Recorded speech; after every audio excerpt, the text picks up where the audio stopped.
Hey, sorry for being late. Just trying to get this to work. And yep, I am currently live. Let's see if any of y'all are here. Probably not. But hey, I've got an idea. I'm gonna go grab some friends from my GroupMe and make this stream a little bit more interesting before we get started.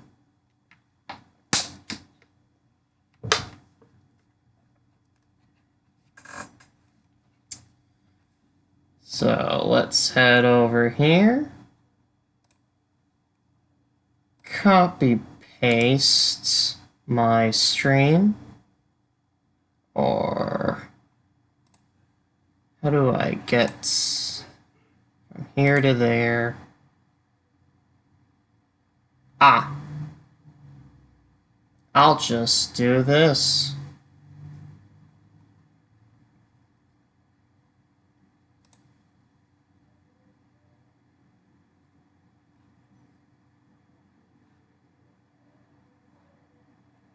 Go to my channel, get the Twitch link.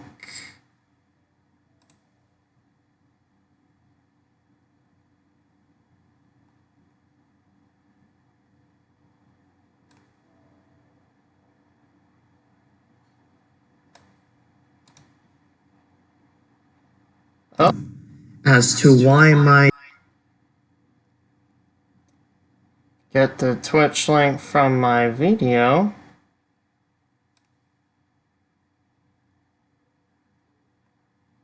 See if it works.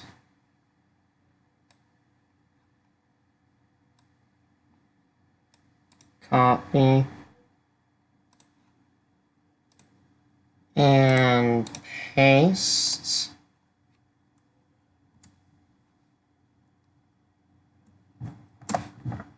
And let's invite the crew in.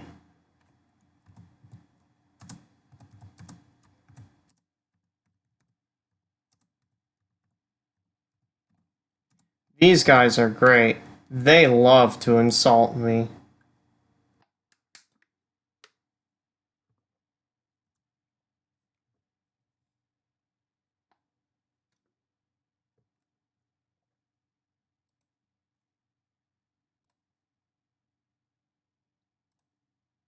Of course, I might want to test the link.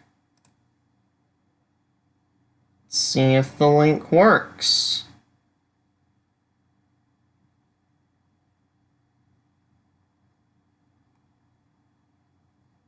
The link does work. Let's see how I sound. Test see if the link works. 1, 2, 3. It's a little bit behind. The link does work. Let's see how I sound. Test see if the link works. 2, 3. It's a little bit behind. The link does work.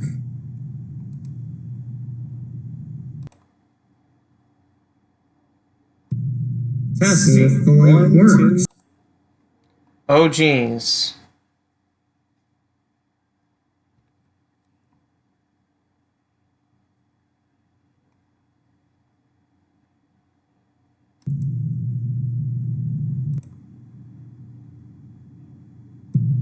Test see if the link works.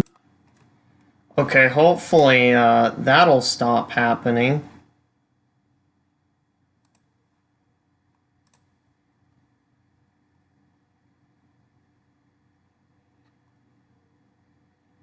Now, how can I see my chat? Well, I guess that's not happening either. Let's just start the game. Hopefully that'll work.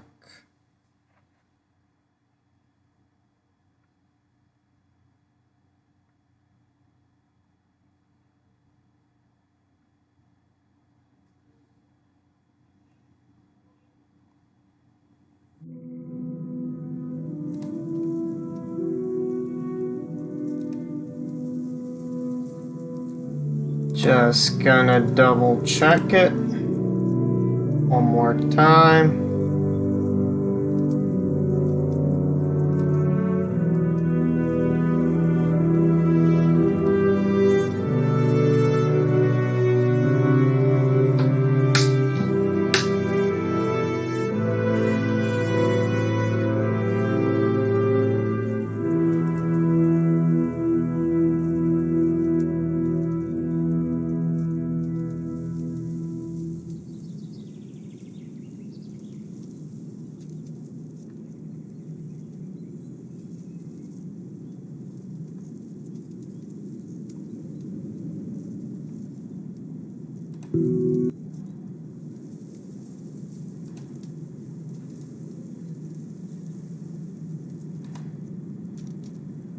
Okay.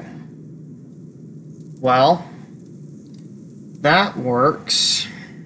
Now to see if I can get my chat in here.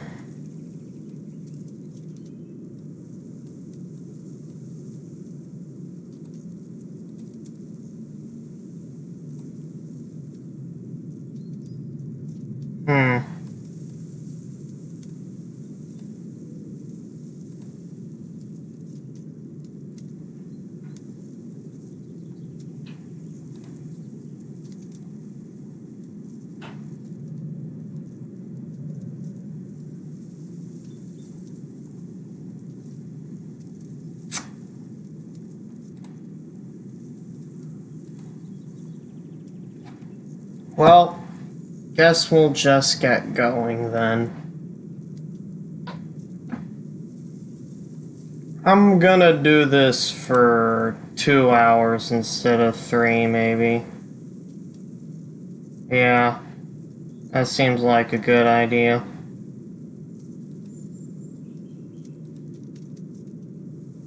Well, anyways, this game that we are playing tonight is called The Banner Saga. It is a bit of a Viking, Nordic-inspired RPG strategy game. As you can tell, it's kind of like, I was looking for a term, Nordic Lord of the Rings, because, oh, look at this, we have a, sorry, this is the right direction. We have a not Aragorn hunter holding some innocent little girl, and you'll find out who those people are, but yeah, why don't we just get into the game and find that out.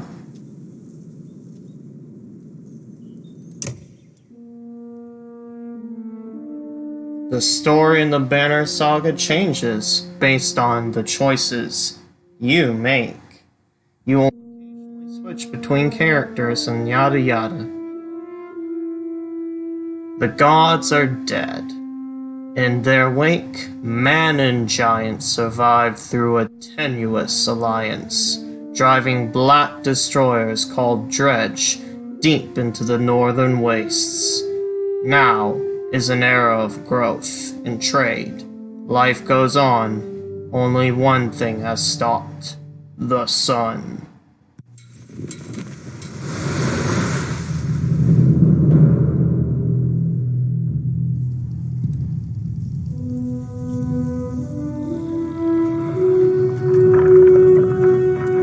Að sjá dreggjana á ferli minna vor.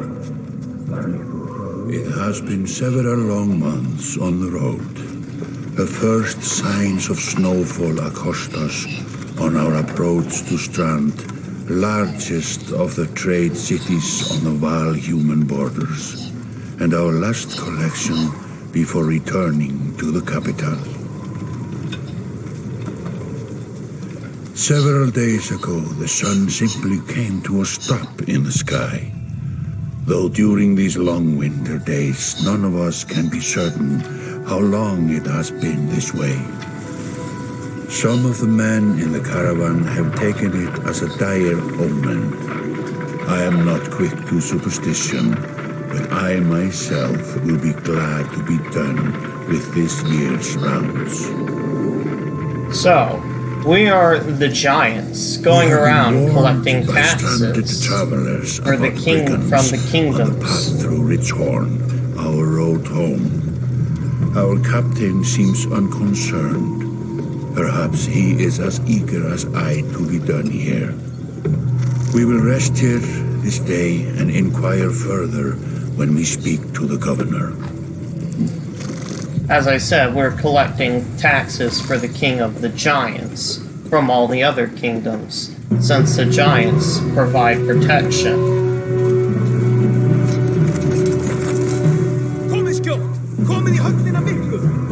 Sadly, though, in this village, there's a bit of a rebellion that they have to take care of.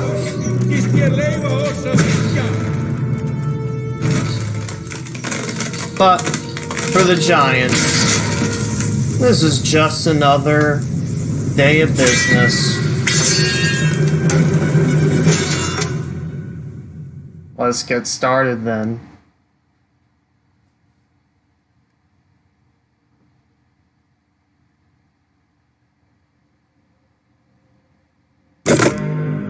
Hverfið á braut! Engan eigi ég hlut af máli þessu!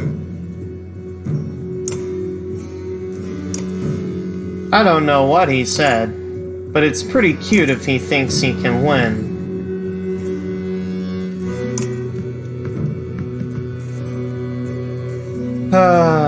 Yet again another rebellion. I tire of this work.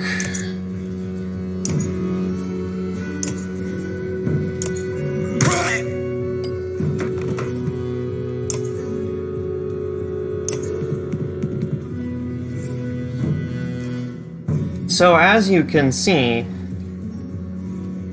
health is the red stuff, and that is also your strength, aka the amount of damage you can do. And armor, which is the blue stuff, is the defense you have. In other words, if someone has a couple more strength points than your defense points, then that's the amount of damage they'll do. There's also willpower, which allows you to move extra spaces and do cool stuff like doing more damage or using a special ability.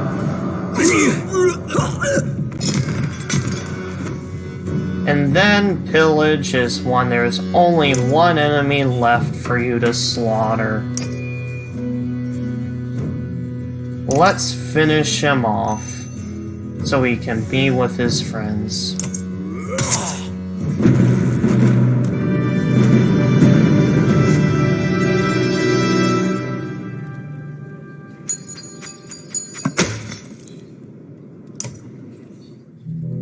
Like a rabid wolf, that one. How did it come to this? We fool ourselves believing that peace will last. My grandfather built all this from a poor fishing village, you know. He watched the gods die, watched the chaos that followed, watched man and bard slaughter each other, even before the threats arose. All we've done is traded one struggle for another. Now that there are no more threats to war against, we war against ourselves. This chieftain meant to kill me, and he's not the first. 12 families in the city would gladly take my chair. This one Oh. had men waylaying merchants both north and south of the city, strangling trade quite well, I would add, though he denied it to his lust. This sort of wolf doesn't stop biting because the head is cut off. It just grows a new head. I'm in a bad way, my friend.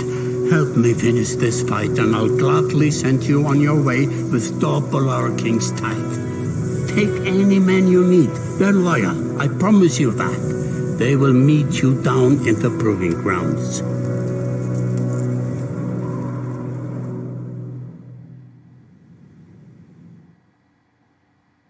And so our quest begins.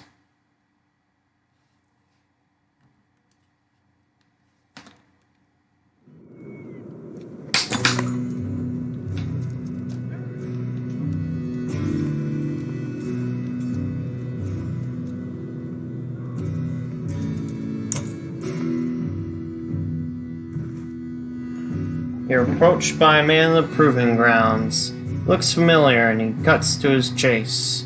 Should have read that. Oh well, I'll start reading things. Whoops. Eric is his name. Eric Stewart of Staland. I manage the governance business. Ubin, isn't it?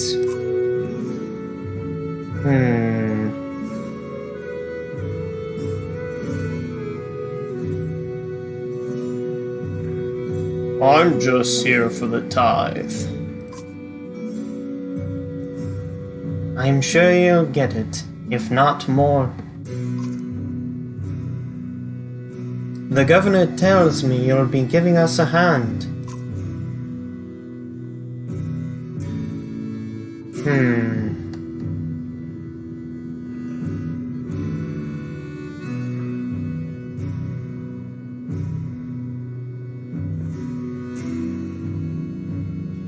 I didn't exactly agree, but sure, yeah. It's up to you, but you've already got one foot in the door. Those men you left face down were scoffings. We just want to make sure they don't come back. We took down the chieftain. What's left of them? Not much. Never was much in the first place. They were a loose bunch of thugs to begin with. I'm surprised they got as close as they did. Then we're done here? Almost. Come with me. We're going to the market down by the water. There isn't anyone left to worry about. I know who can tell us.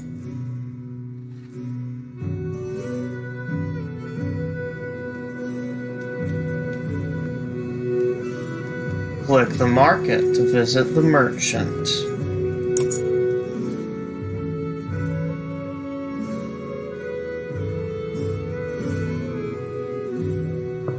Let me handle this.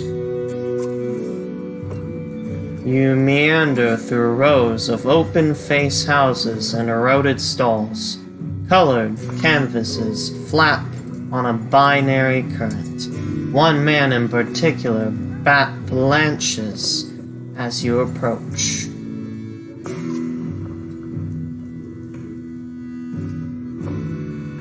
Had, I'm not in the mood today. Understand? For what?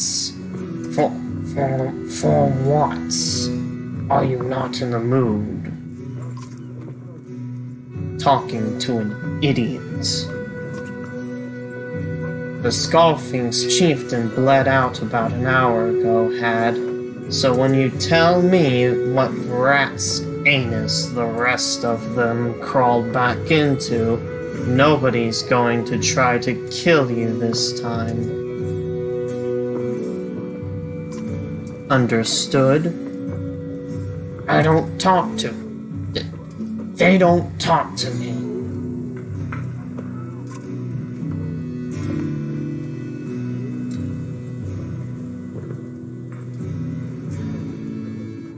Eric. Sorry, trying to find the right voices. Eric, need some help here? I had a change of heart.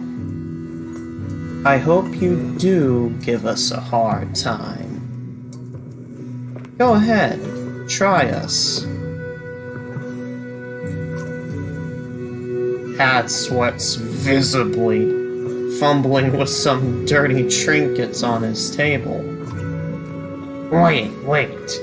Just buy one of these. If everybody thinks I'm getting worked over every week, how am I supposed to know this much info? Just a little food money, yeah? Very well, I will pay him. You toss a sliver of silver on the table. Both men look at you with surprise. Ad gestures meekly to a variety of junks from his stall. Take whatever you like. Only thing I'd like is the name of a place. Nobleman, up by the east wall. That was months ago, last I know.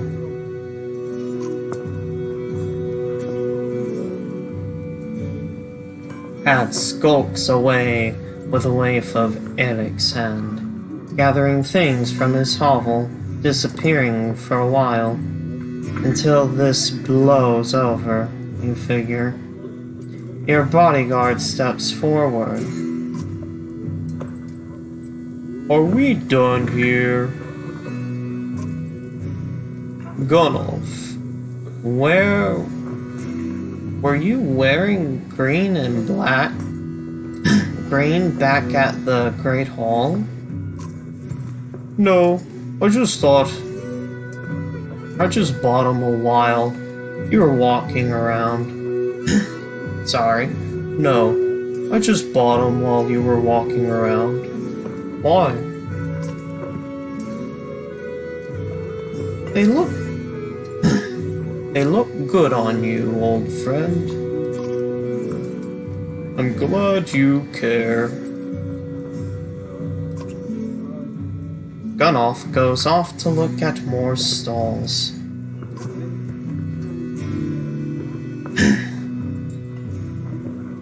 Eric.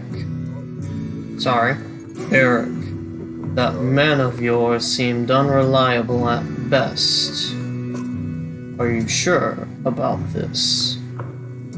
A blind dog wouldn't trust Had, but he used to be a scoffling.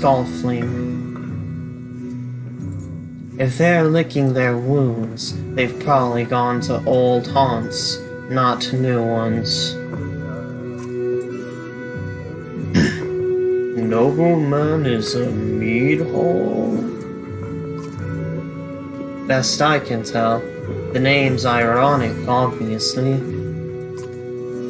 Listen, I know a guy who would love to put a few of these skulls in the ground. I'm going to find him. I'll meet you there.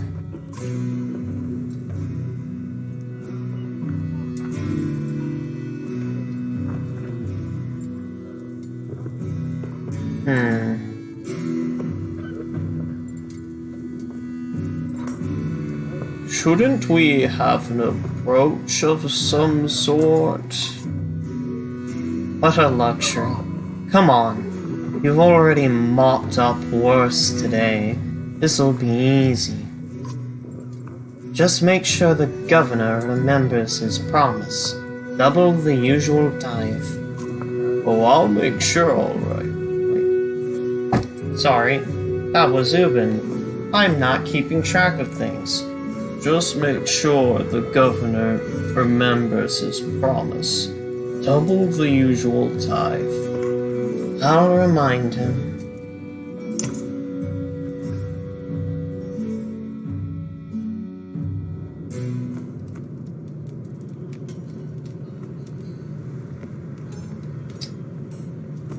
Well, let's head over to the meat house then.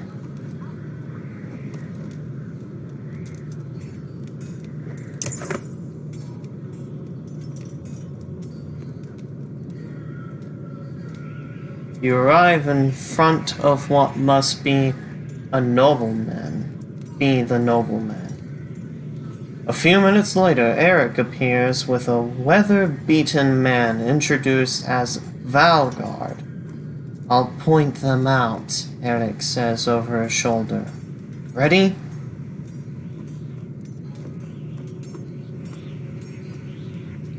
Let's get it over with. That's the spirit, says Valgard. Okay, here we go.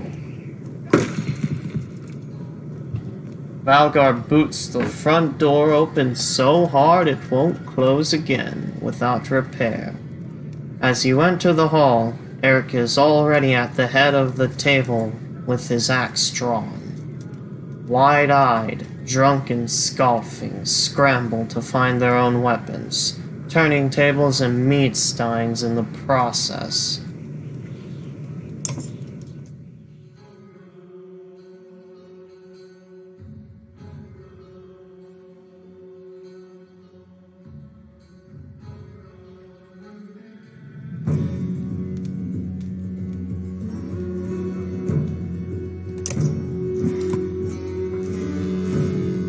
Now here's the fun part of the game where most of your decision making gets factored in.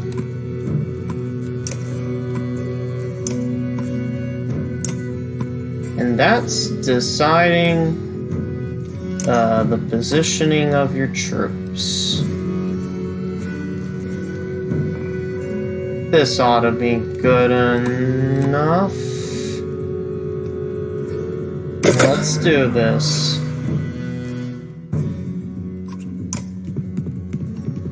Look at them. It's gonna be butchery. In other words, this'll be too easy.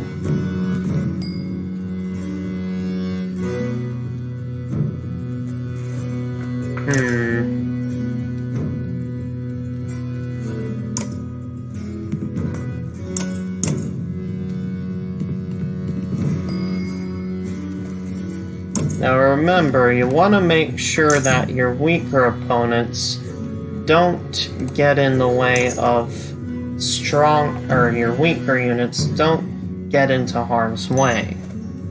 So I'm keeping Eric back.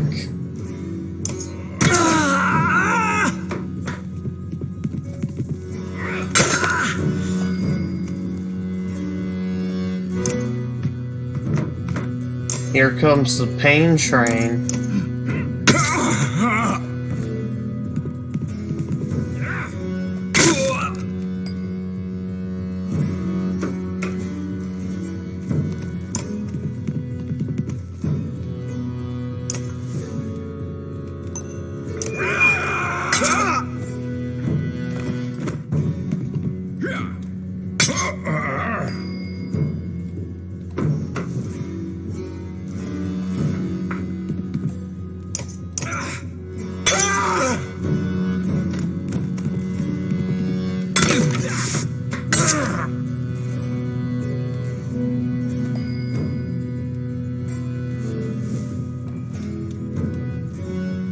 Let's try this.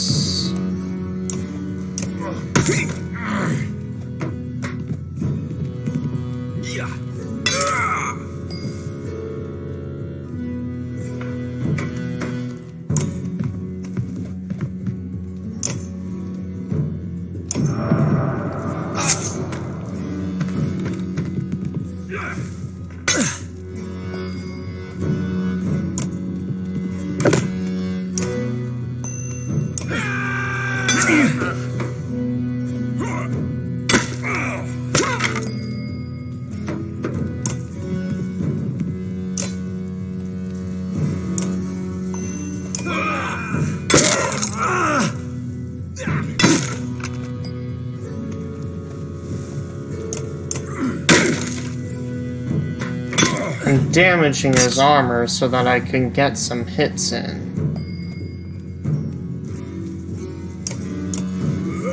Bada boom.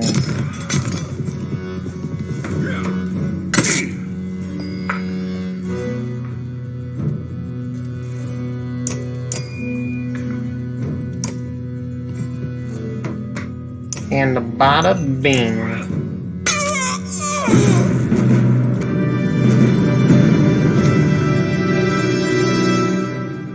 You also want to make sure that characters get killed so that you can level them up.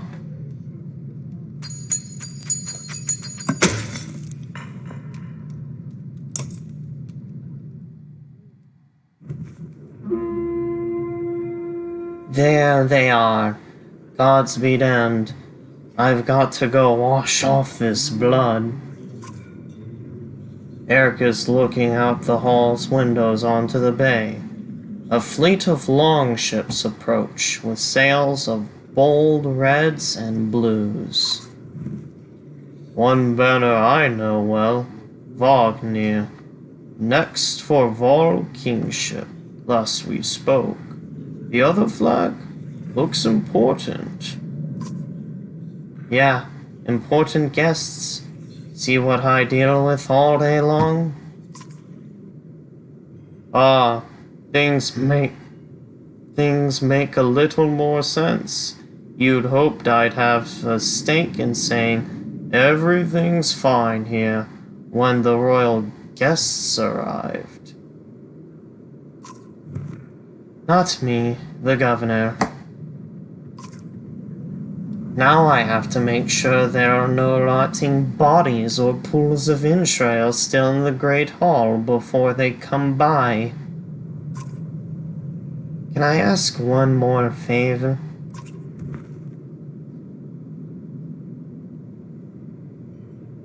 What is it? If you happen to stall our guests down on the docks, I wouldn't object. Maybe I will. Eric and Valgard hustle from the mead house. To his credit, Eric tosses the barkeep a spar of silver for the mess. You give an apologetic shrug and go to greet the new arrivals down at the docks.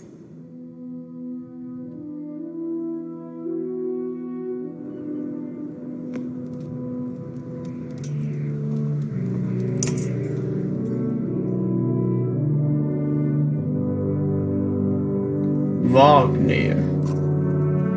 A familiar Varl steps onto the docks. In your mind, you recall a much younger version tramping the halls of Grofheim, abundant in purpose. Hans, Ruben, you're looking ancient. Comes with being old. Comes with being old. And if there is Wagner, there must be Haken. Must there? Still bleeding tributes from the poor and stupid old Yorks.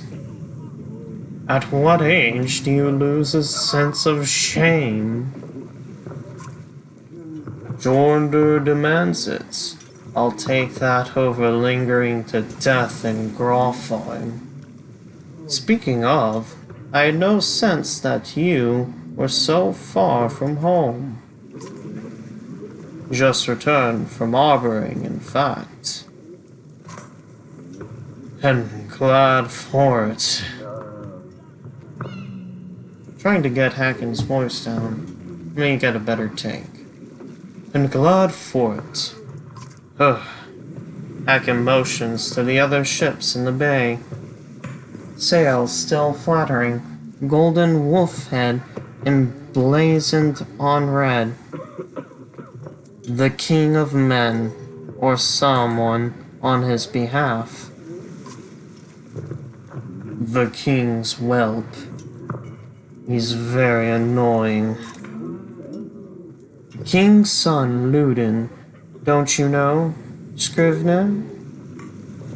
We visit his capital. He visits ours. It's how you make alliances these days. It's a miserable waste of time. Yes, Hacken has it. I'd almost forgotten. It's a good thing you're around, Hacken.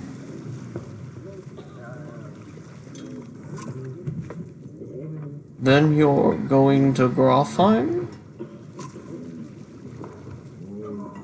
I have the distinct feeling I've finished my business in Strand and was heading there myself. We should caravan. We should. We should indeed. Give it a day. In better circumstances, I'd drink a week away. But, let's just be done. Find me tomorrow at the gates. What he's trying to say is the prince is a delight to behold. Where's Moger? Hacken, have him find a place to put up the warriors. I'm heading to meet the governor. I'm heading up to meet the governor. A host of giants depart in his wake. You recognize a few, others are strangers to you. Guess I'm off to find Moger. See you in the morning, Scrivener. I'll be along. The young prince of men ambles from his ship. He brushes off his tunic, scanning the beach with low eyelids. Ludin looks for all the world the sort of boy who grew up pulling the legs from spiders. The long road back to Grofheim should be more interesting than most years, you think.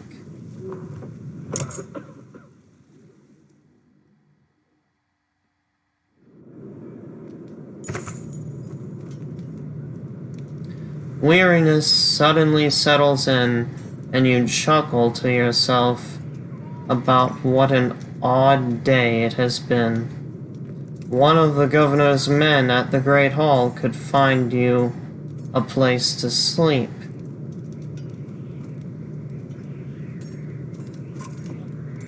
On the other hand, if you're going to join Wagner's caravan tomorrow, it might not hurt to share a drink with Hacken, or introduce yourself to the prince he spoke so highly of.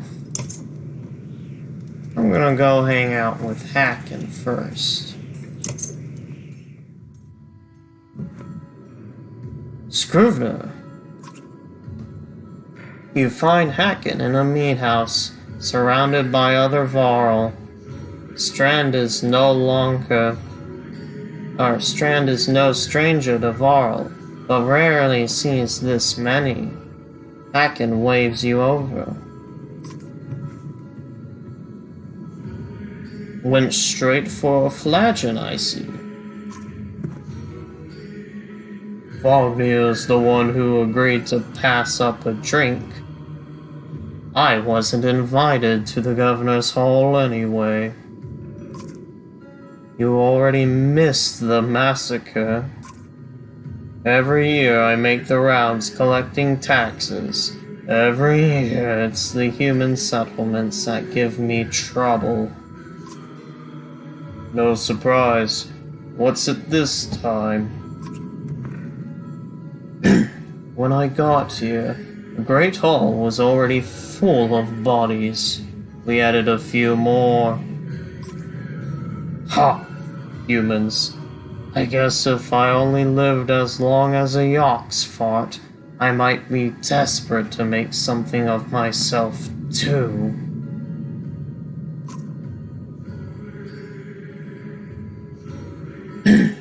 It's not too late to start trying, Hacken.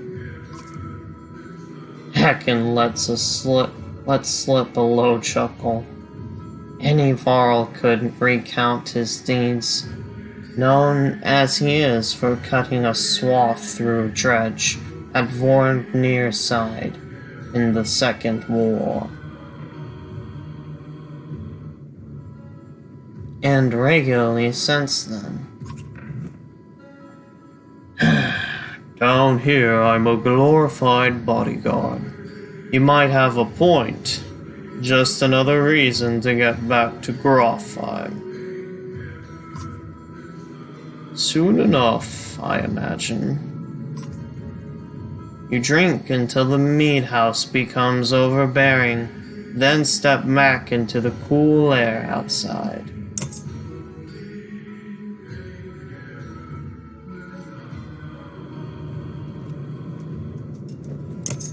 And then we'll go to Luden. Is this the right place? You find the prince at an inn. Guards blanket the building, including a sharp-eyed Varl who must be working for Luden. A woman in red eventually waves you over and stands nearby, arms crossed. Greetings, Prince Luden. Yes, you're with Wagner. I don't remember you. Not exactly. I've known Wagner for a long time. I'll be joining you back to Grofheim, with my guards, of course.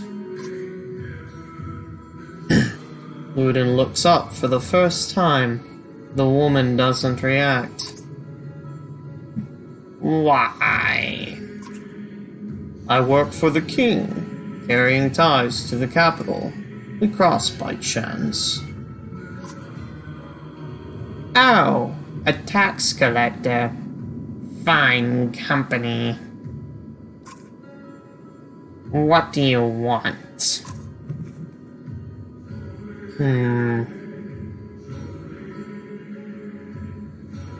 I have a habit of recording history. I thought we might talk about your visits.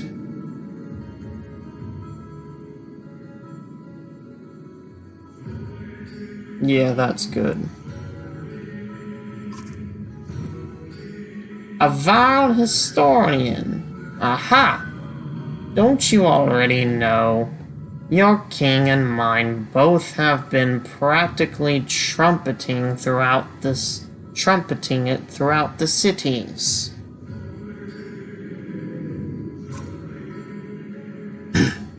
I've been on the road a while, I'm afraid. Luden takes a deep sigh. Heh. Whether tired or ungracious, you aren't certain. Maybe both. A formality, mostly. Wagner came to our capital in Adling, and now we go to the Varl's capital in Grofheim to cement this grand alliance for the next stage of men and Varl. You sound unconvinced. There's no need for it, and it's a damned godforsaken, cold, barren wasteland up here. You get the sense he's struggling not to complain outright. Take the opportunity to excuse yourself.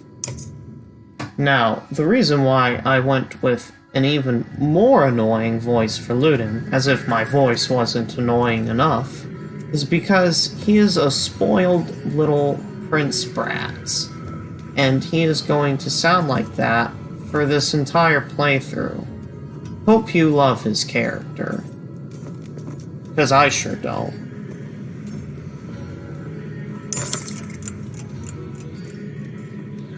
At dawn, you've awoken by a delivery of goods. At least you think it's dawn. Damn hard to tell with a sun that never moves. The governor's crest adorns the supply leathers, all there, just as promised. To your mild surprise, you wonder if Eric had something to do with it. Your guards take the treasure wagon down to the gates. Wagner is already here. A while later, Luden and his men appear, groggy and disheveled. Moger steps forward, Wagner's quartermaster, if you recall correctly, in charge of his unwieldy entourage of warriors. You know him only in passing. He asks if you're ready to depart. And that we are. You follow Moger and join the others. Usually, the smaller doors set into the gates would be enough to enter or leave the city, but the town guards have been told to push them or open entirely. They mutter things under their breath that are best not heard. Perhaps the governor expected you to draw a crowd, but there's nothing of the sort, just frustrated and tired people. It summarizes Strand well as a whole, you think.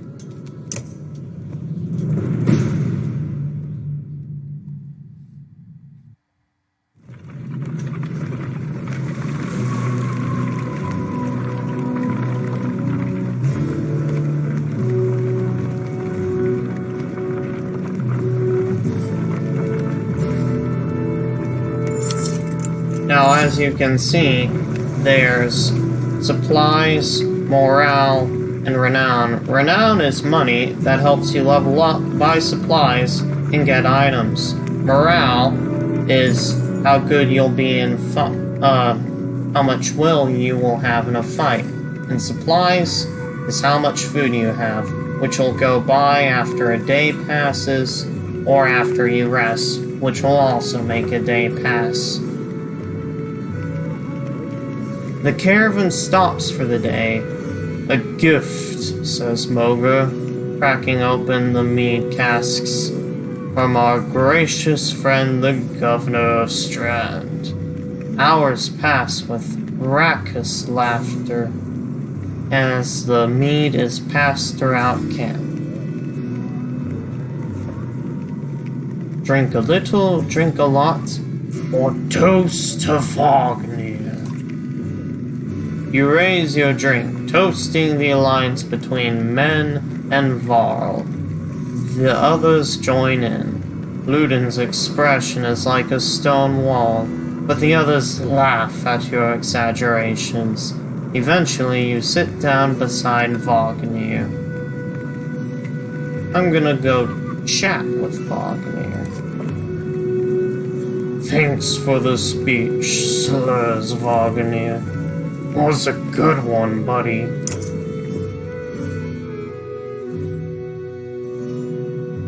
Looks like you didn't have to miss out, after all.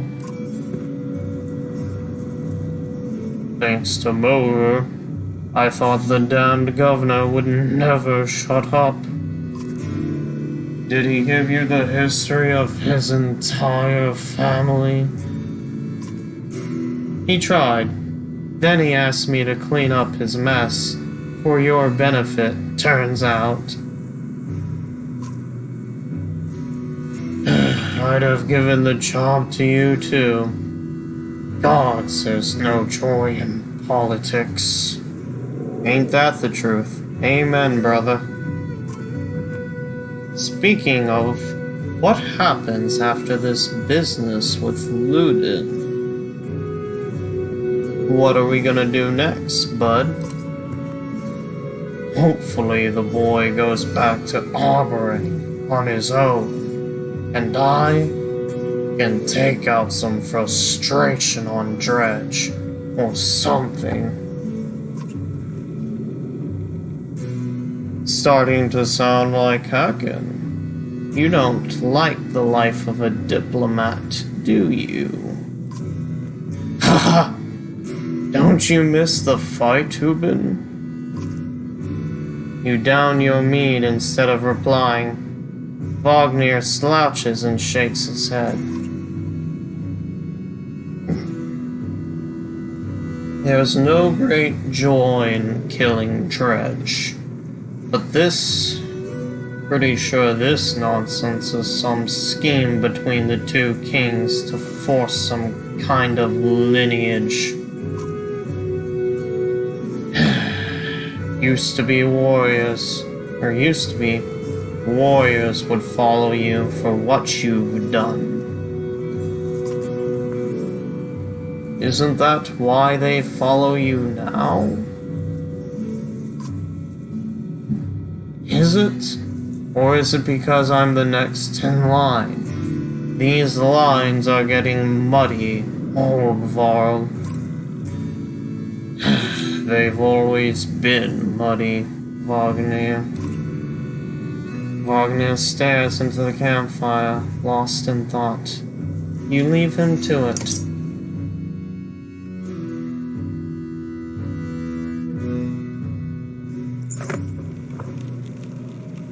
You rise groggily. The campsite, a casualty of merriment. Moger is already kicking warriors awake. When you spot Ludin stalking your direction, he sidesteps sleeping bodies. Better wake up, you nudge Wagner. You're needed.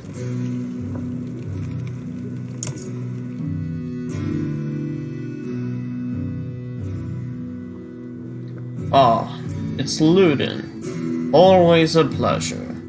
You look well rested. Wagner releases a caged yawn and receives a hard-eyed stare in return.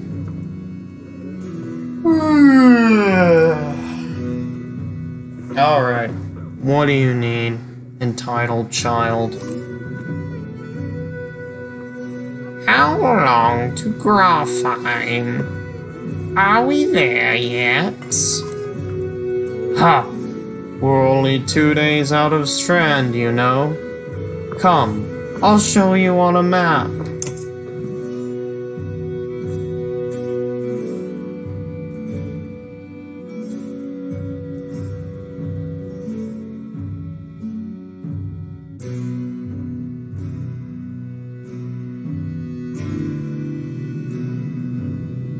The map of the world. You can explore it by dragging the mouse to pan and using the mouse wheel to zoom. The location of your cavern is indicated here by Ubin's icon. The world map is covered with many locations and holds much lore. You can explore the map at any time, clicking on the locations for more information. That's great. Good to know.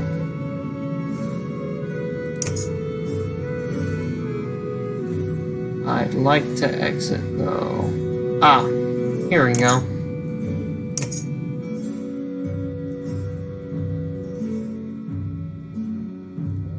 We head north, then east, past the forts. Grafheim's far from Strand. Going to be a long march. You should have drank last night, Ubin. It was very good.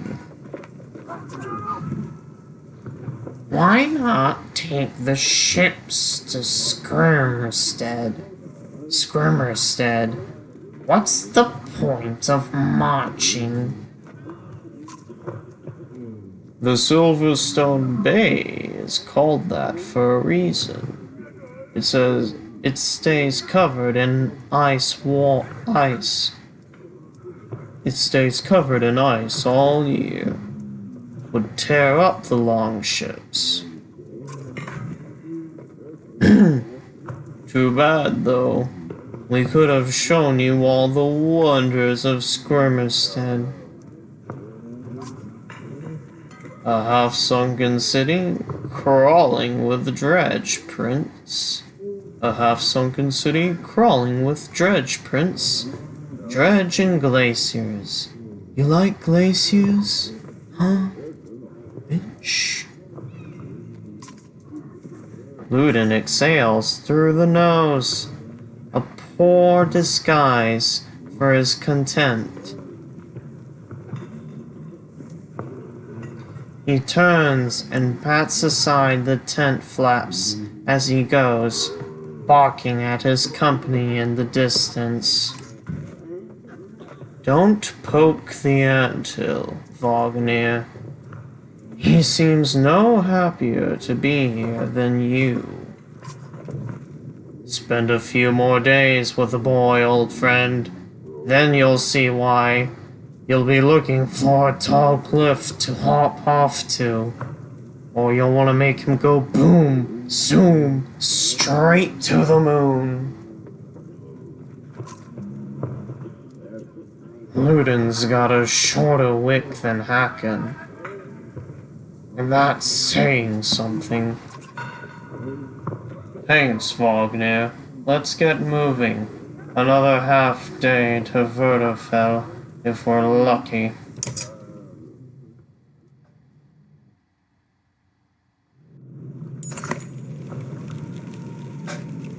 Camp is where you manage your caravan.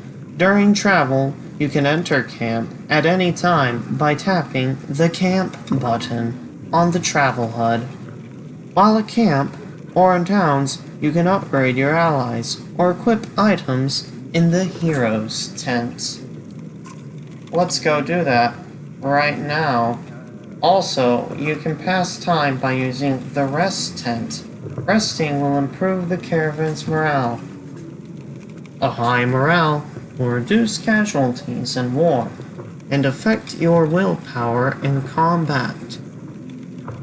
Each passing day will use supplies though, so only rest when necessary.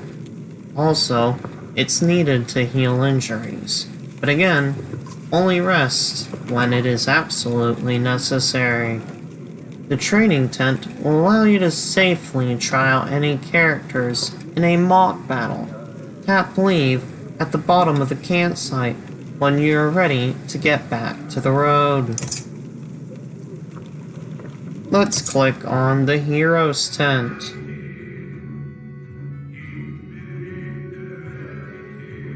Let's click on a unit that we can promote.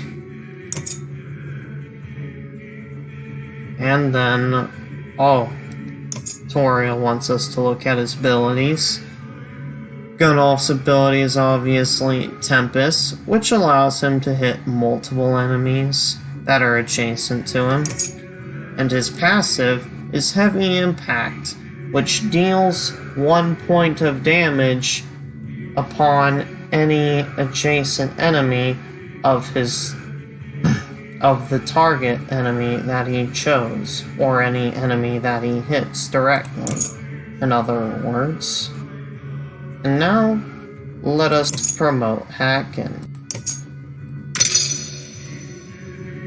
Now, since Hacken is a big boy already, you don't really need to upgrade strength or defense. I prefer to upgrade exertion, which allows you to hit more, hit harder, or move more in certain situations.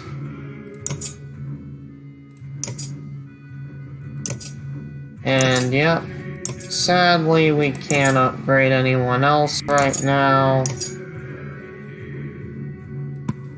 Gonna change the party order a slight bit.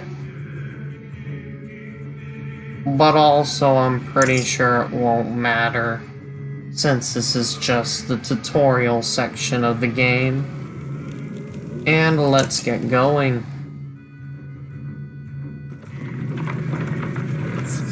Verderfell. Even the name means bad weather, where frozen wind sweeps in from the bay.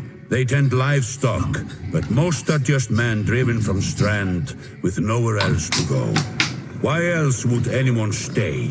We won't stop long.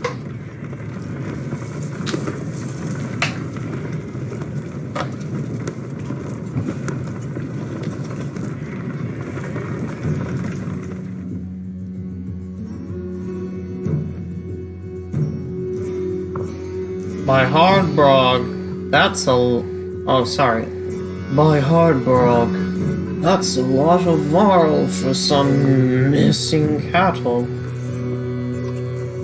What?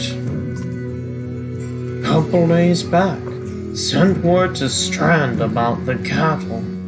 Didn't expect an army. He looks pleased with himself until it sinks in that you aren't here on his behalf. Oh, where have your cattle gone? I wouldn't know. My boy's seen men up the hills carrying them away. Don't know any man who can hoist a whole cow by himself. Scoffings out here, maybe. Scoffings out here, maybe. Would they have Varl working for them? Not from what the governor told me. I'm going to take a look around and get a camp set up.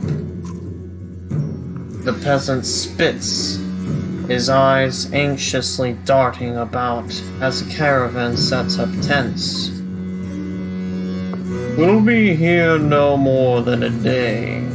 There's silver for any food you've got. For hundreds of Varl? Are you serious? Whatever you're willing to sell, of course.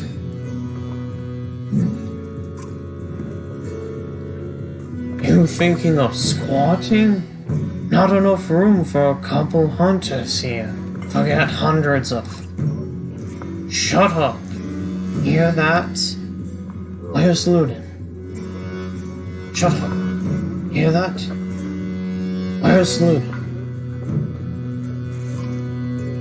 It's faint. Sounds like fighting. It's something else. Akin takes off at a run.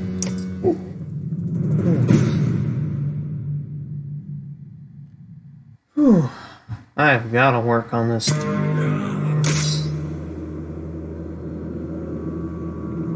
Oh boy. Looks like Ludin and the king bit off more than they could chew.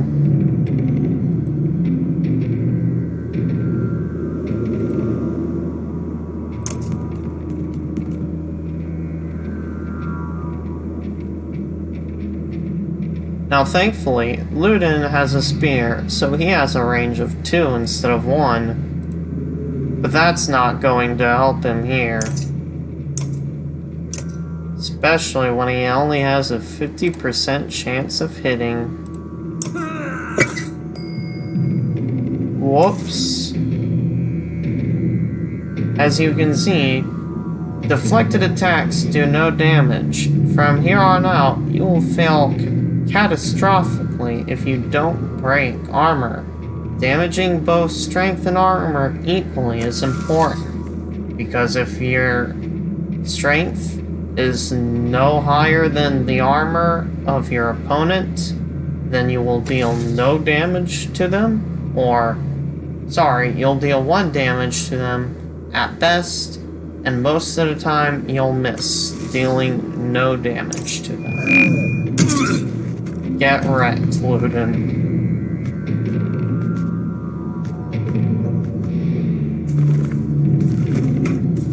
Okay, so I forgot, there is a bit of a battle here.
And now we run away. The ultimate battle technique.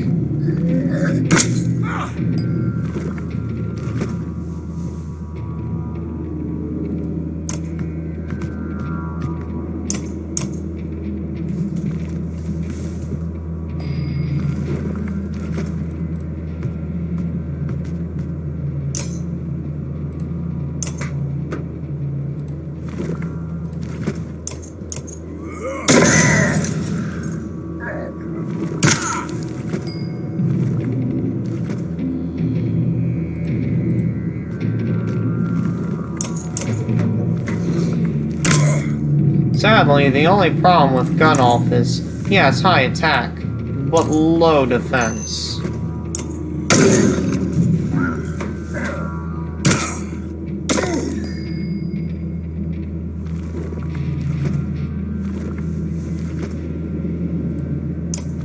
I'm gonna get some kills.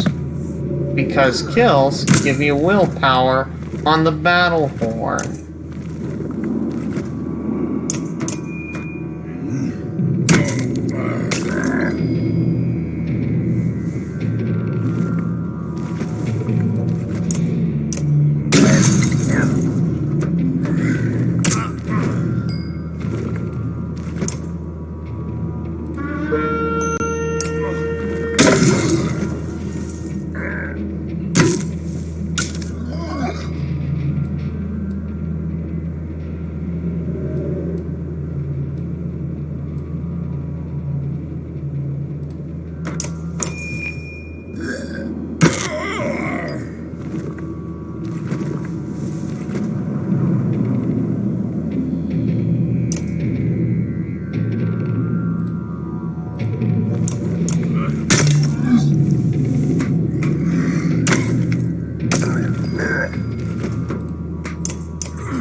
Trying to promote Gunolf as soon as possible. That way I can give him more defense later.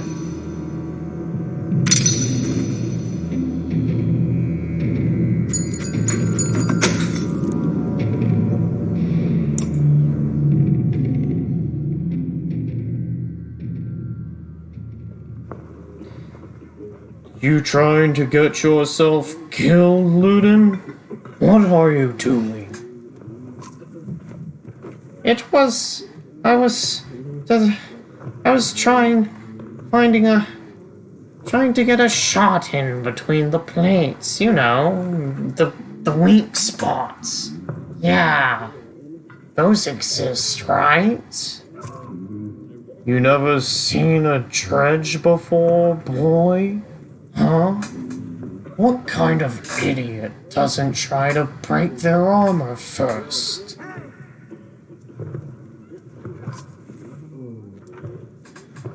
Where did they come from?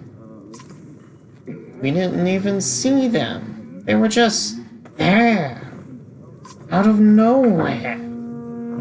Hacken goes to where Wagner lies, face down. The future Vol King lies motionless, aside from a spreading pool of blood. Wagner is dead. Chapter 2. Cut with a keen-edged sword.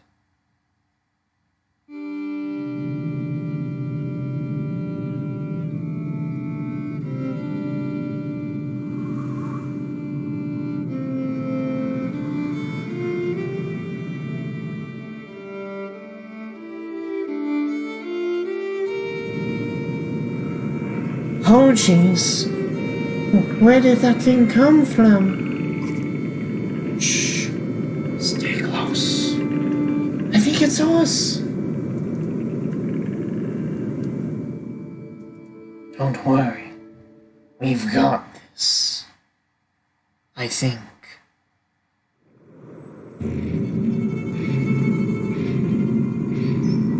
Okay, so these two are Rook and Alex. They are archers. Well, she's an archer. He's a hunter. Hunters have cool abilities, or at least he does. He's the only real hunter in the game.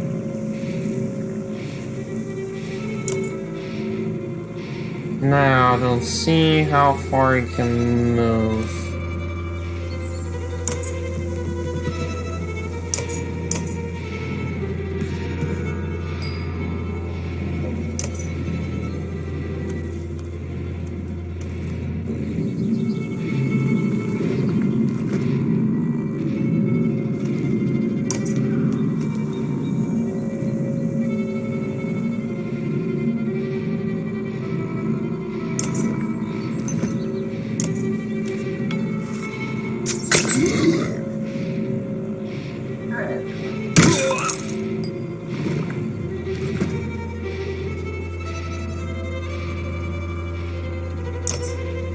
Now, Rook has a really cool ability called Mark Prey, which allows him to cause break damage and then have any nearby ally in range attack.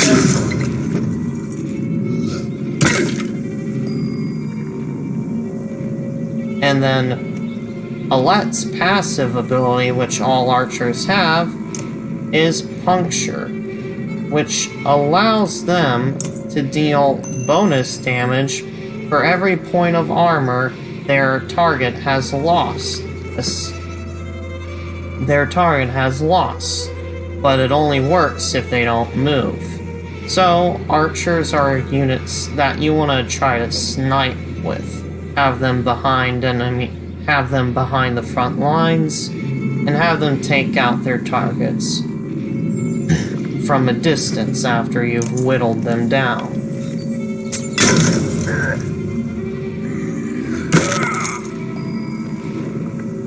Just like I'm going to do right now.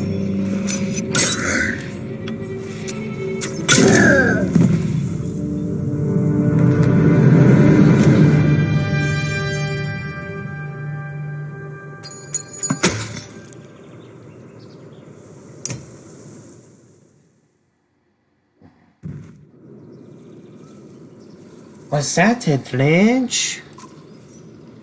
Alette looks calm, but you can tell her heart is about to beat right out of her chest.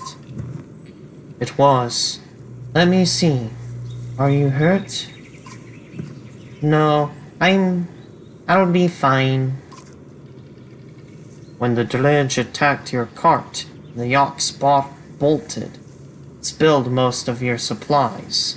You can see more dark figures moving through the trees when you glance that direction.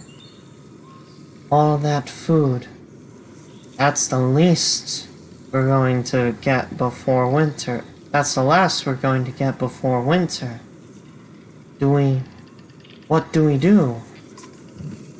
Don't run. Let me think.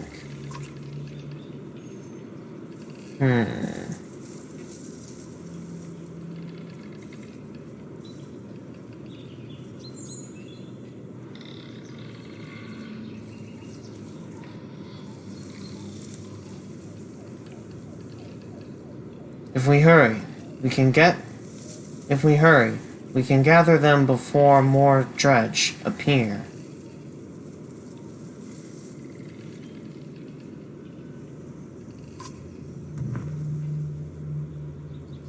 I can see them in the trees. Are you sure about this? No. No. We have to try to be quick.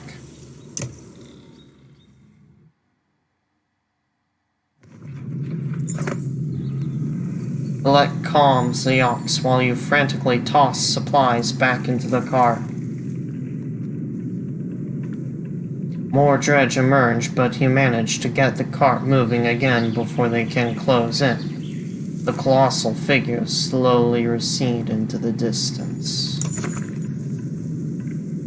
Supplies. Supplies represent food and other goods used to keep everyone alive on the road. When supplies are gone, people will start to die of starvation. The more people are in the caravan, the faster supplies will diminish.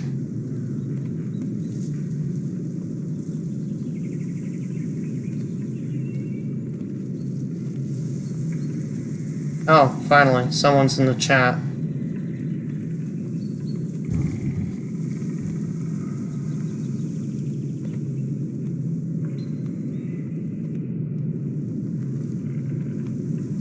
Anyways,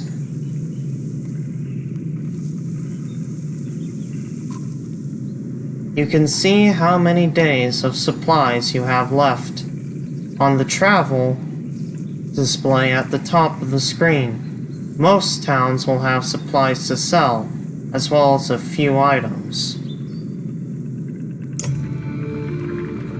Oh, sorry, Josh, but I for some reason don't know how to have the chat up at the same time. I'll check it every couple of minutes. But right now I'm focusing on playing the game, obviously.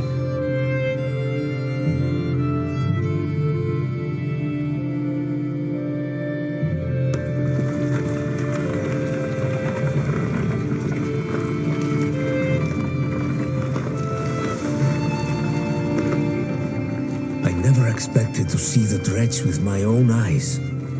What happened in the north?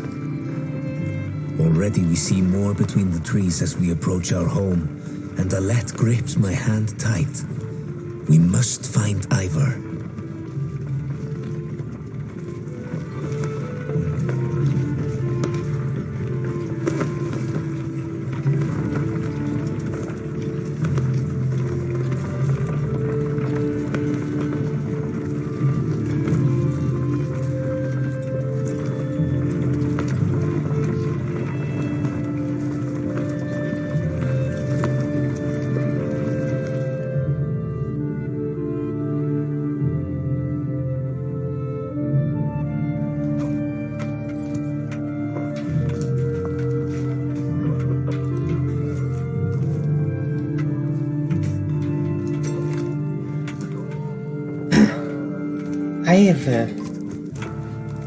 The enormous fall in question towers over the men in the training field. He squints as you approach. Already back, Huntsmaster? Thought you'd be took back by tomorrow. Dredge, everywhere. Dredge? How did they get through Greyhorn? Must have broken through the fort. The fighters nearby have stopped sparring. They gather around you. Damn it. They'll be here soon if they are not already. You hear screams from the outskirts. People are running toward the Great Hall. Ivor turns to one of the older boys in his group of fighters. Eagle, take Alette to the Great Hall. Tell the chieftain what's happening. The rest of you gather up as many people as you can. Come on, Alette. No, wait. I want to help.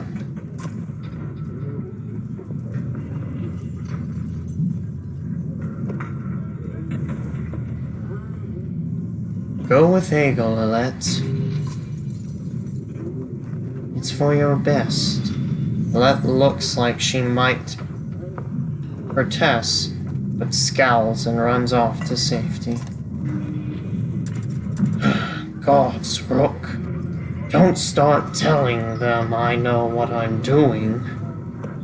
Otherwise, they might start depending on me. I know it's a stretch, but they bought it. What's the plan? Just hold off any dredge we see until everyone's inside. Then we figure the rest out. More shouts draw your attention to some houses atop a nearby hill.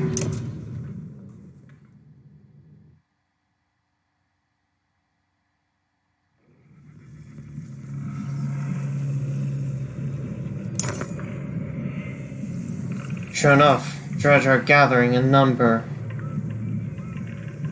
Fear threatens to bubble up over you. Sure enough, dread are gathering in number. Fear threatens to bubble over into panic. How long do we have? How long do we need to keep this up? You ask. Ivor shakes his head unknowingly. That's a bad sign.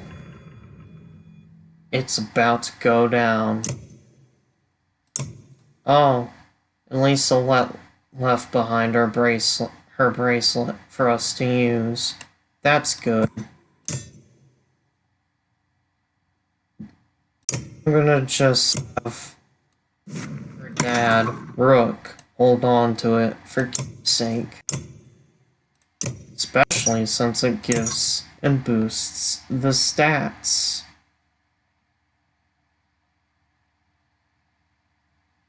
Yep, this looks good enough.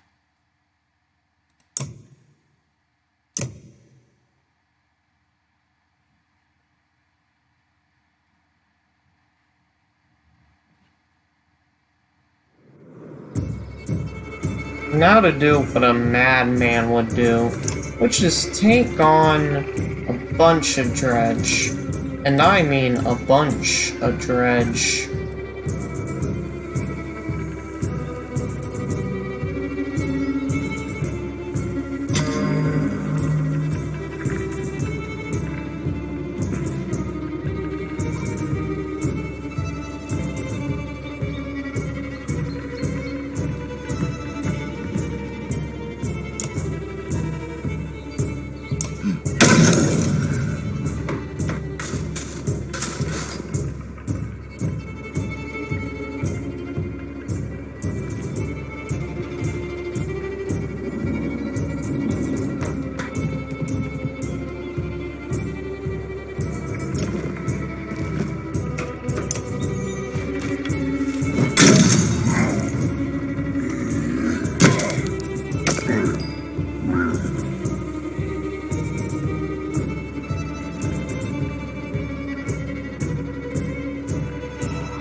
Bam. Knocked you, son.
As you can see, Ivor's doing a good job at taking all the damage.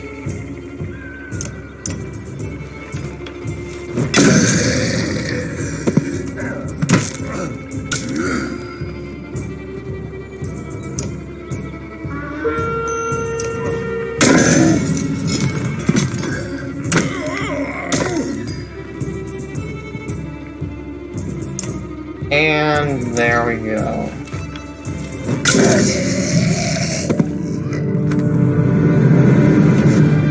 Whew. That was a little tougher than I expected. But I got them both promoted.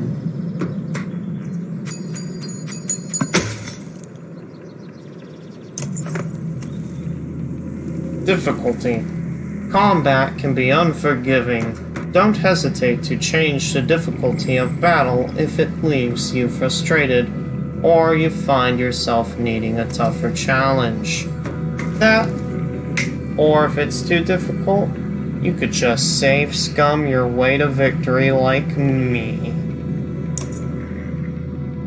Hopefully I won't do that much, since I've already played through these games once. A black horde is forming at the tree line. Enough of this. Enough of this, says Ivor, glancing over his shoulder. We're going back. Then adds, Rook, I'm doing one more check of the houses around here. See if you can find anyone. Got it. You're lucky to escape the notice of more dredge on the way back. You could see them rummaging through homes, tearing the buildings apart. If you're going to look for more survivors, you make a note to do it quickly.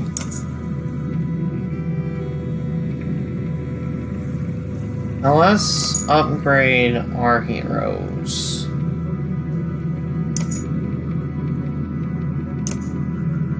How much is it for that and that? Okay. Now, should I upgrade both of them? Yeah, I've got enough to upgrade some people and then some. Well, actually, because we just went into the tutorial about trinkets and items, and yeah, there's the market. So how much do I want to spend? That is the real question. You find anyone? A few. Sent them inside. Gods, this is bad. I'm out of practice, Rook. It's been a while since I slayed some dredge. Look, as long as I've known you, you've always wormed your way out of talking about dredge. This would be the time to start talking. I can tell you they rarely stop for rest. The sooner we leave, the better. They'll follow us until we're tripped over, tired, have women and children with us, and open for attacks. Then we'll be at their mercy. Even after we're wiped out, they'll keep coming, trampling corpses in their wake. There's no end to them. How did anyone survive in the Great Wars? Ask the Menders. I wasn't there. But I know you fought your fair share. Yeah, I've killed enough slag for one lifetime. That I know. That I know for certain. That's why you're going to save us now, right? Please? Don't play that one on me. Come on, let's get inside.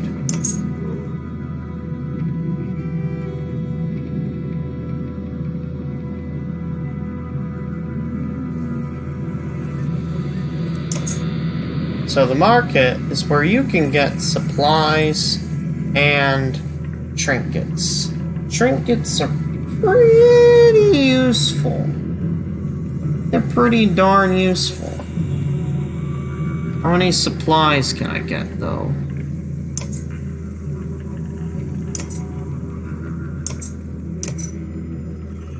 So it's 1 supply a day. 2 will press on a Thistleberry. 1 will press with the leather flask. Now, resting may seem like a good mechanic. But I assure you it's not. You have to, like, not move to take the resting action. So I don't like trinkets that give you these benefits. However, Valka Thread is looking pretty good. Gives you 1 armor per turn. Now that seems worth it. I'm gonna go ahead and get that. Obviously, I won't be able to use it until I have a level 4 unit, but that'll come pretty soon into the game.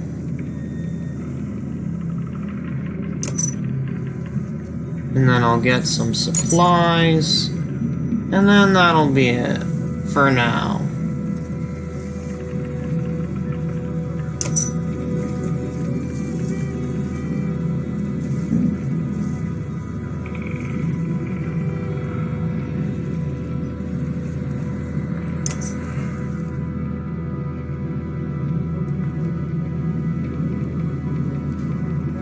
Rook, thank the gods you've made it.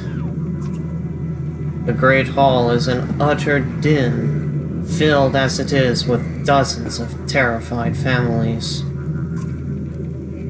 Don't stop worrying yet. I haven't.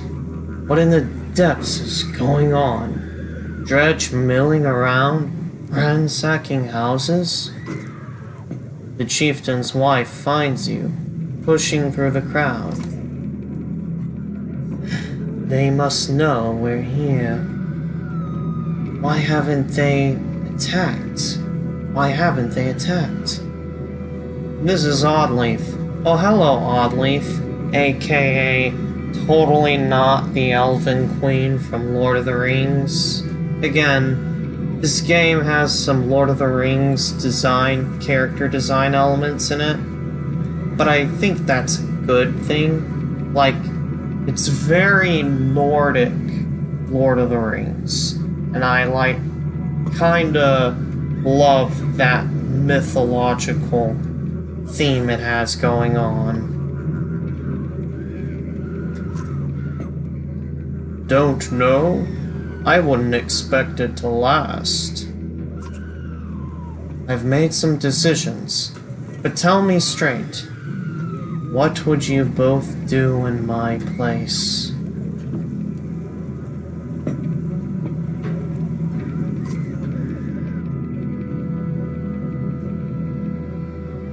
I'd have left by now.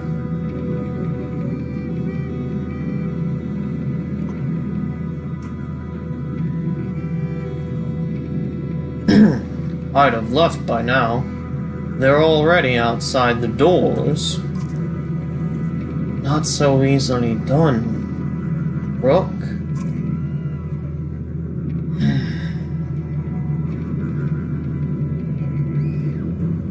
I trust Ivor on this. We need to go now. The chieftain sighs a deep and heavy breath, slumping. He looks years older. I imagine us fighting back and saving the town. But nonsense. Ivor's right, of course. We can't just wait to be slaughtered.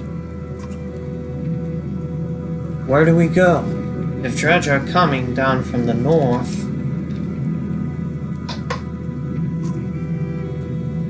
Frostvilla to the west? It's close, and it has walls. We'll be safe there. I intend to be free of Scroger in one push. Nobody left behind. I wouldn't. If they follow us, we're done here. What do you suggest? Let me create a distraction. Then go. I'll catch up on the road.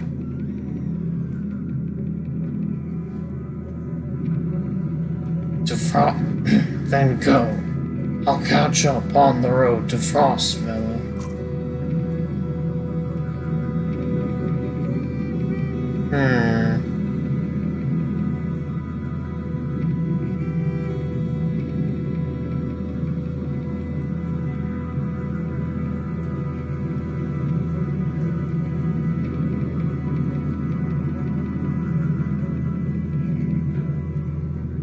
Do we abandon the storehouse? If we have to, we'd be leaving behind everything but the supplies you brought, Rook. On the other hand, Frostvilla is at least a week away. I'm not sure we've got that much food. It'll be cutting it close. If we're saddled with heavy carts, it'll be almost impossible to outpace the Dredge. And if we run out of food before we get to Frostvilla, it won't matter how many escape. I still say let me handle the Dredge.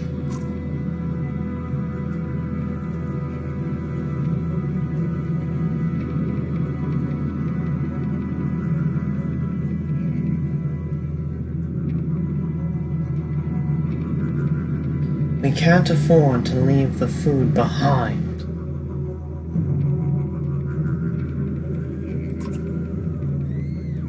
It's going to get us killed, Rook. It's going to get us killed, Rook.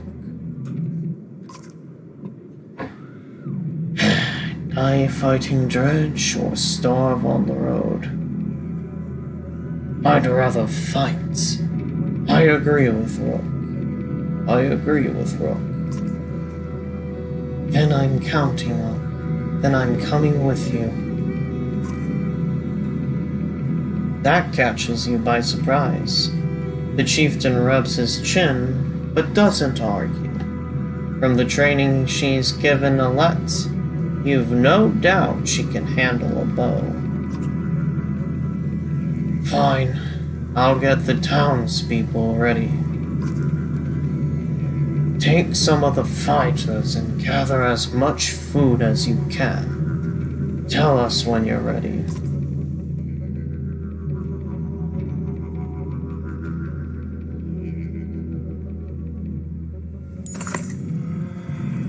You step into the courtyard, where you can already see Dredge in every direction. The storehouse isn't far.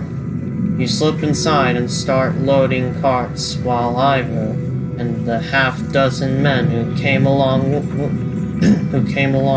you do the same.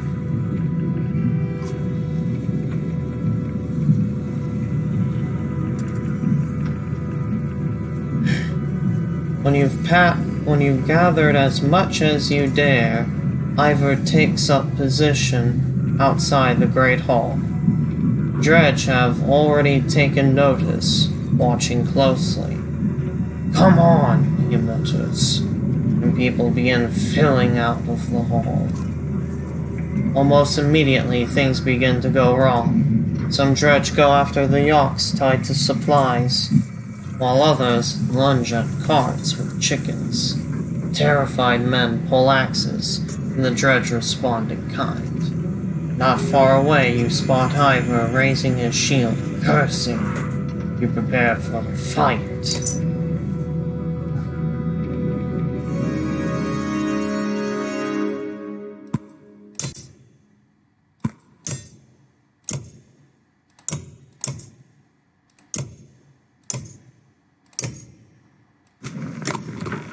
Giving Alette back her bracelets.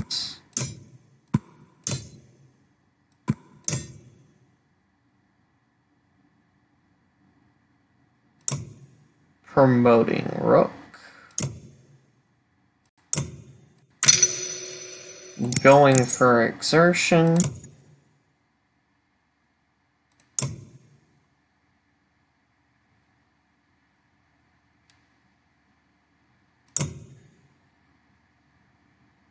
Promoting Ivor. Going for exertion and damage.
That is oddly special ability.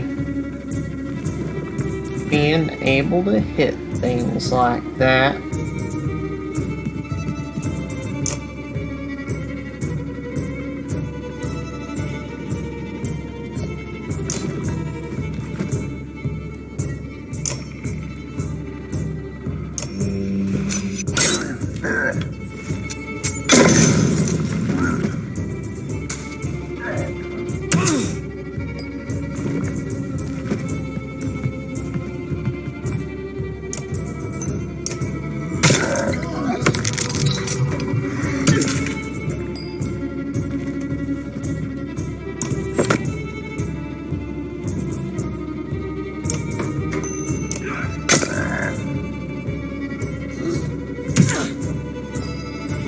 Man, this is a little bit unfair.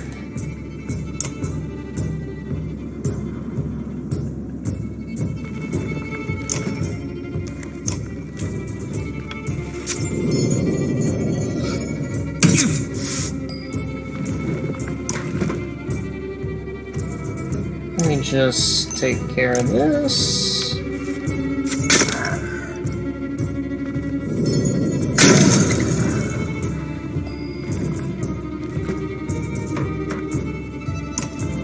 And upsy daisy.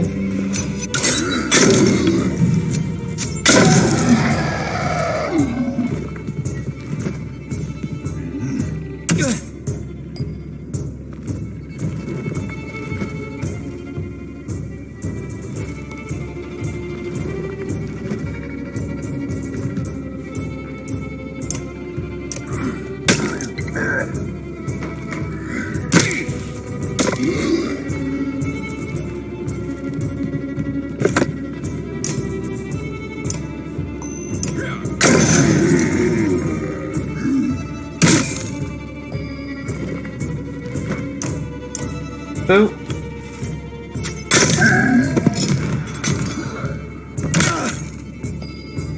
And boop.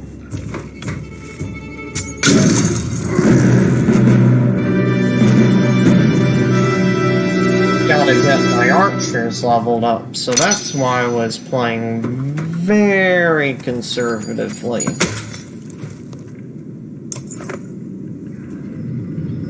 In the chaos that follows, you notice out of the corner of your eye that some of the town guards struggling desperately with the dredge. And what might be the chieftain amongst them. To your left, Ivor is laying into a dredge, a large colossus. Behind him, an elderly man scrambles to his feet. Past that, it's clear that most of the townspeople are scattering. If nobody steps in, they could be picked off one by one.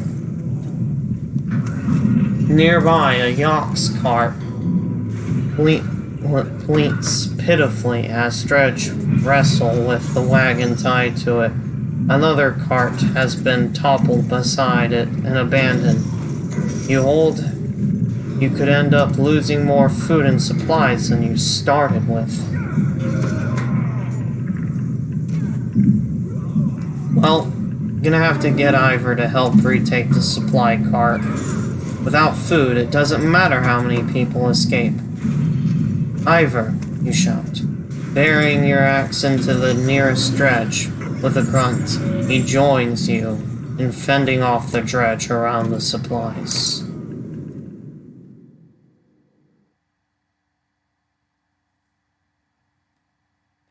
And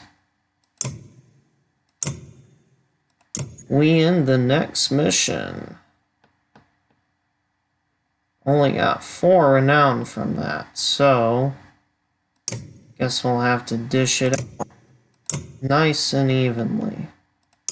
I guess next, oddly for Eagle, we'll get a level up.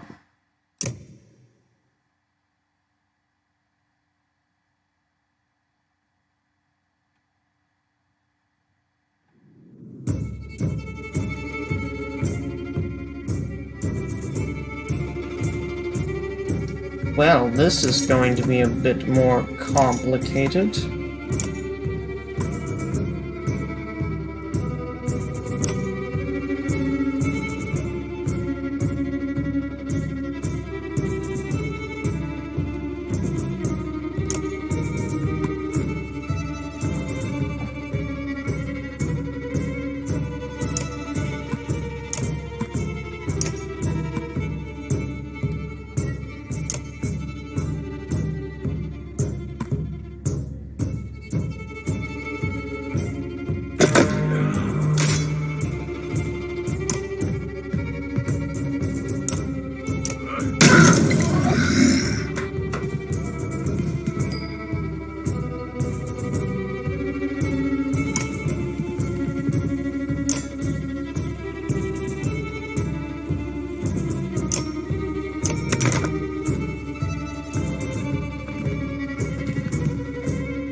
Isn't that a cool ability?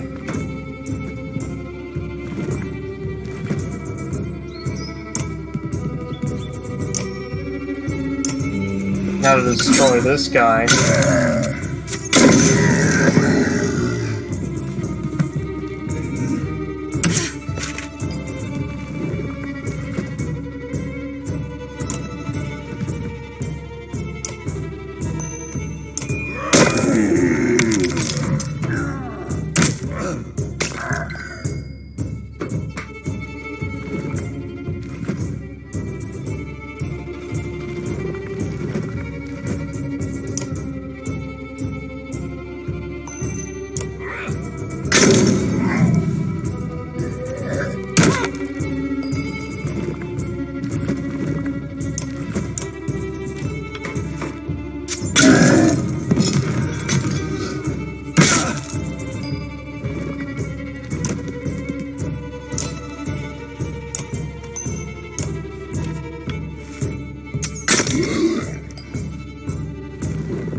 And that is how the cookie crumbles.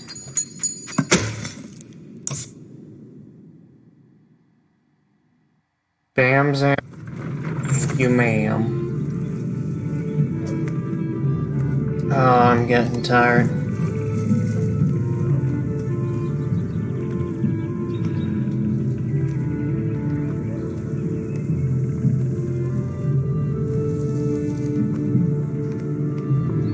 Okay.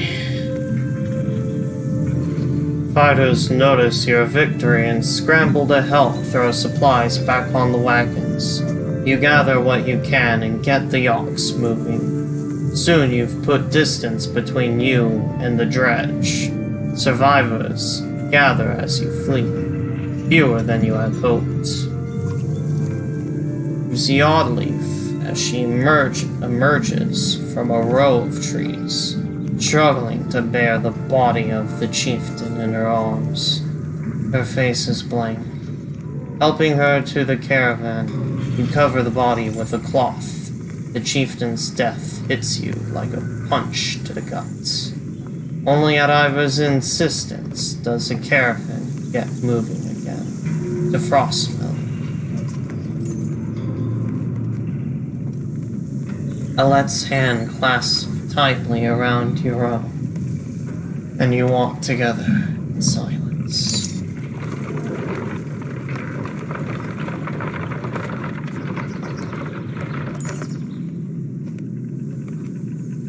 Pausing to catch your breath, you glance backward to see the caravan stretched out past the point of safety. They're spaced out so far you're unable to see those bringing up the rear. We've got to pull them together, says Ivor. It'd be dangerous to stop until at least the Codstone. The path should be...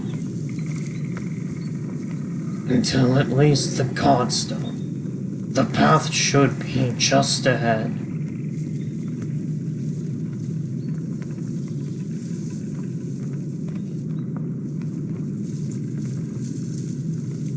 Very well then.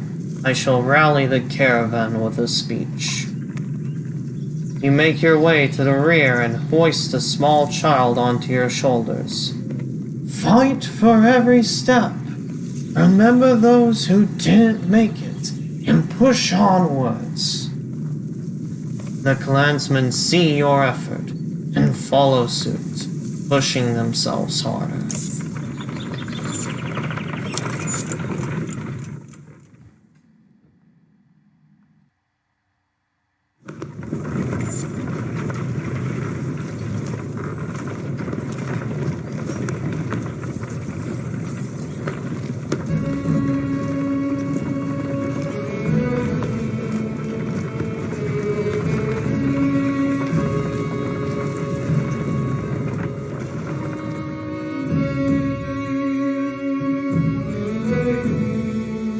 enough for today, I think.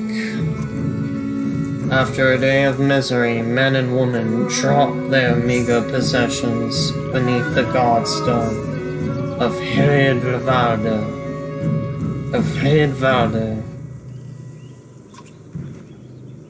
What are we doing?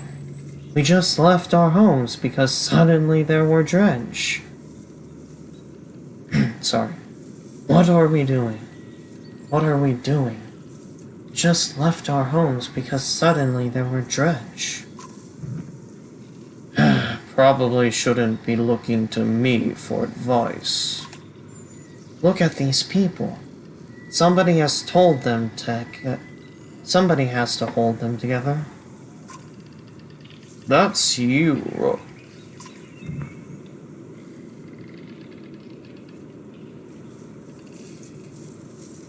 But you're the dredge killer around here.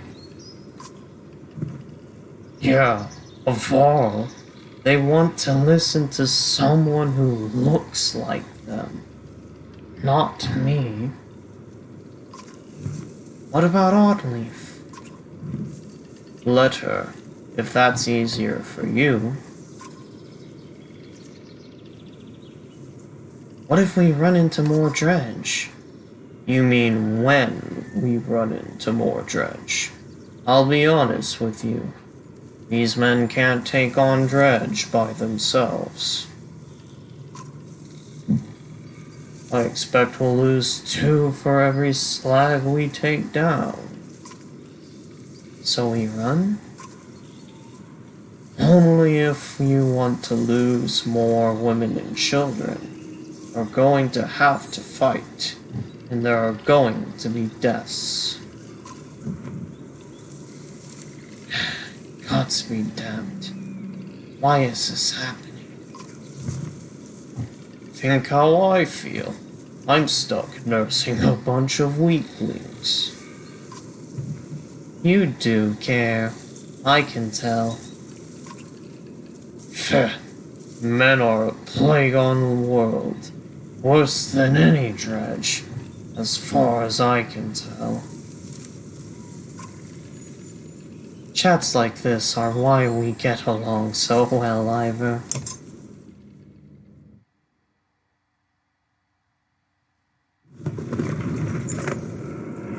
You sleep poorly. The sun forever stuck to an eternally bright sky.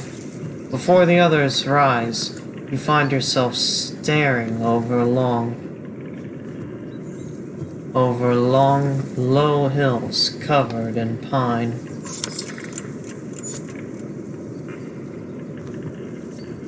The Godstone looms overhead, the massive eyes of Hildeverde looking the same direction as you. Inspect the stone. The weathered stone doesn't see many visitors, not much reason to travel so far east. When hunters come through, they sometimes stop to give offerings. Out of habit, more than anything else, now that the gods are dead. Hildeverde was a god of hunters and of wild beasts, occasionally seen roaming the land as both man and wolf. He was always depicted in effigy with his terrible spear. You wonder what he'd think about his woods being full of dredge now. A young girl from the caravan approaches you. I made this for you, she says, handing you a crude necklace carved from a branch. She must have found it nearby. Thank you for saving my mama, she says, before running back to her tent. Back at your tent, you rouse Alette, who clings to your arm until she's completely awake. Bad dreams? Eventually the camp is broken down and it's time to move on to Frostfeller. It feels like an end more than a start. The Bajark ruin. That's the item you get from this Godstone. Godstones will have certain events for you to choose from. If you choose the right options, you'll get a trinket. The caravan halts when a group of men appear on the trail, weapons at their feet. We've seen the dredge. We've seen the dredge in your wake, says one. We don't wish to meet them alone. If you'll let us join you, we'll show you a watering hole with enough animals to fill those supply wagons. An inherent fear of strangers raises. Mutters from the caravan can be heard. Allow the men to join you? What are you doing out here alone? Or refuse the men and make sure they don't follow. We shall allow the men to join us.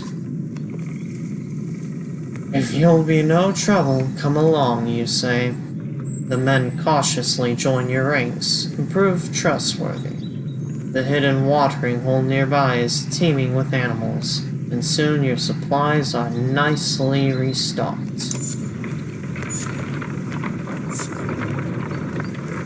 And with that, we camp. After this. During a rest, one of the men gets too drunk and ends up splashing meat in a warrior's face. A brawl erupts.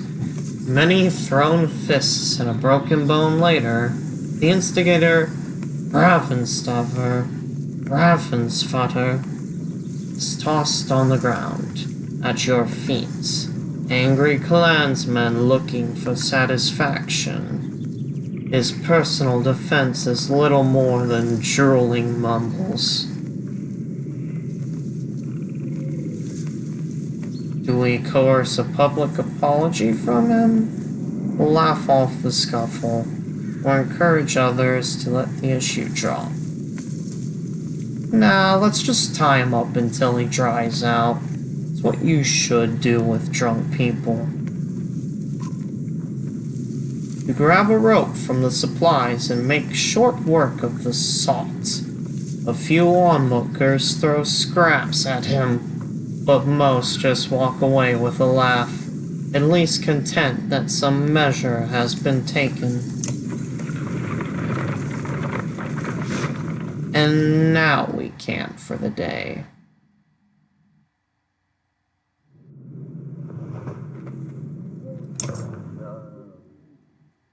Oh, let's talk. How's the arm, Eagle? You find Eagle just outside the camp, practicing his sword swings. I saw you taking some hard hits out there. Oh yeah, I'm great. Not great, considering everything I'm fine. My arm's fine. It's a strong shield.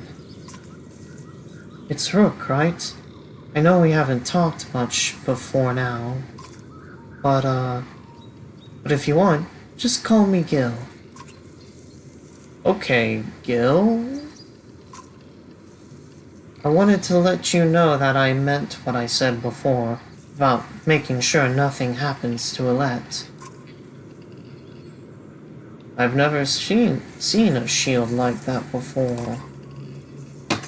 Yeah, I doubt there's many. My father made this. It's solid metal, really heavy. But I've been practicing with it since I was a kid. I used to spend a lot of time just getting used to lifting it. He raises it up to show you. I'm pretty good with it now. It's the only thing of my father's I have left. Then when my mother died, she gave it to me. Before she died.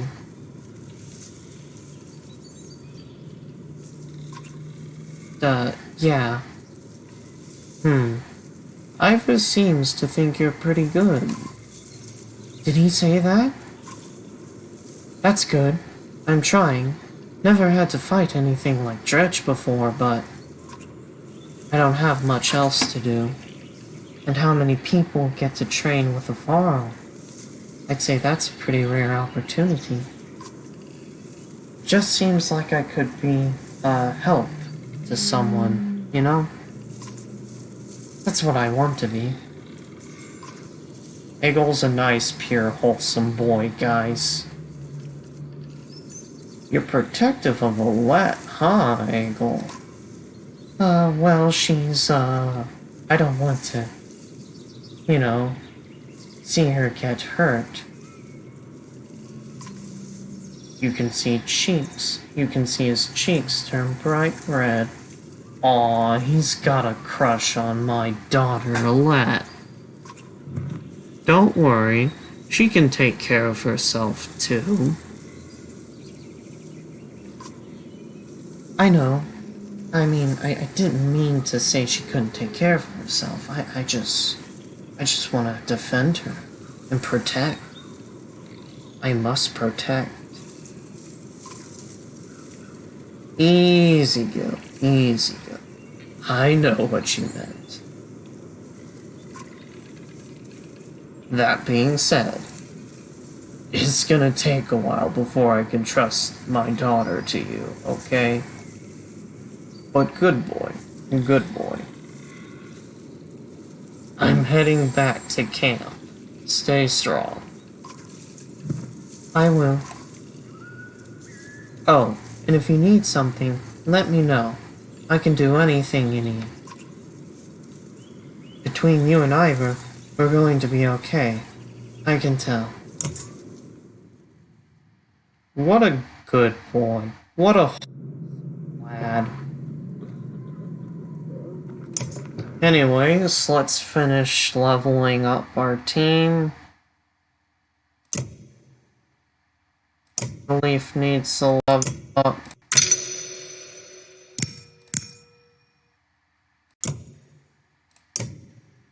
Olette needs to level up.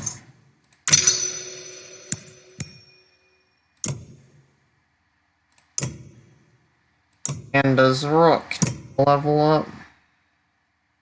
I say he does. Now, what to use? What to use?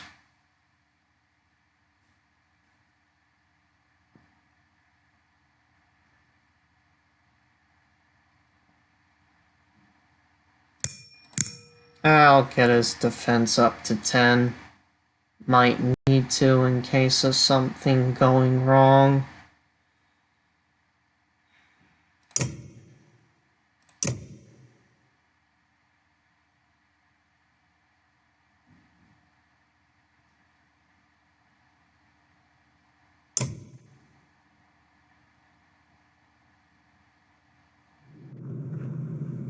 And I think that'll be it for the day.